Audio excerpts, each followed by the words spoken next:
The year was 1999. Near the end of summer, a studio released a film that was met with top-notch reviews. Everyone called it a masterpiece. That movie was The Iron Giant and no one saw it. They wanted to see Wild Wild West instead. I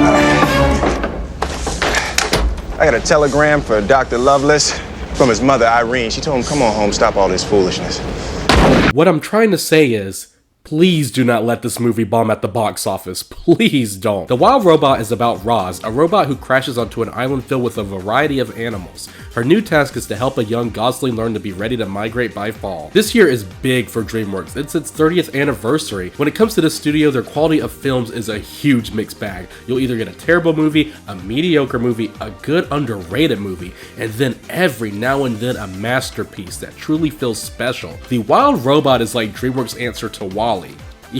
Yeah, that's how you know I'm not fucking around with this movie. This shit was amazing. I don't know what it is, but robot movies are getting really good now. We can't not start off a review of an animated movie without talking about the animation first. The film is animated in the same style as Puss in Boots, and it helps the island feel more distinct from other things. The animals that roam the island and everything Roz encounters looks exceptionally stunning because of this animation style that gives the whole habitat a character of its own. Roz, our main character, is without a doubt one of Dreamworks' best protagonists. Watching her start off as being really robotic, like she just came out of her packaging, and then throughout the movie she slowly becomes one with this world, feels so natural and genuine. It helps you stay attached to this character because you see her growth with each and every scene. There's no scene in this movie that doesn't feel like it's not needed. It's like a puzzle piece. Every part matters. Seeing Roz take the role of Bright Bill's mother develops the story to become extremely emotional and sweet at various moments. You buy the relationship between the two and even Fink the Fox, who's mischievous. They all three feel like opposite people who happen to meet each other and found family in one another.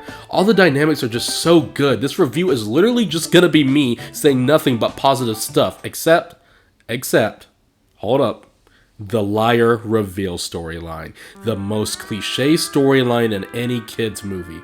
The Wild Robot sadly has this, but even with this cliche plot we see again and again, the Wild Robot uses it to its advantage. When this happens in the story, the movie gets more emotional, more intriguing, and somehow better with each passing second. Shit gets real after this, like some people actually die in this movie. This movie isn't messing around, and neither am I. I love this film. So yes, this movie used a cliche trope and the movie ends up still being fantastic. Dreamworks, did you guys really make this movie? He's right behind me, isn't he?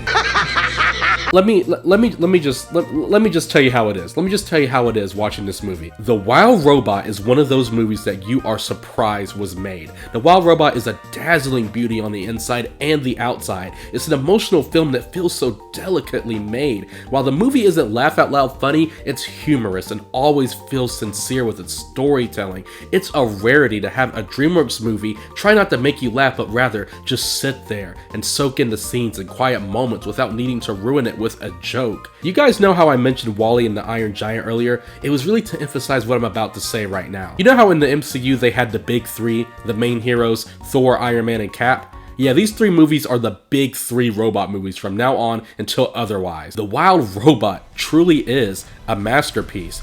And all I'm saying is, if Puss in Boots: The Last Wish didn't exist, yeah, this would be the best Dreamworks movie ever made.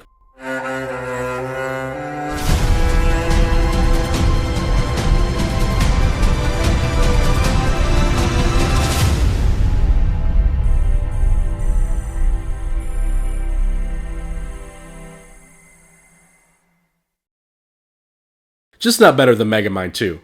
I mean, come on, let's be real here.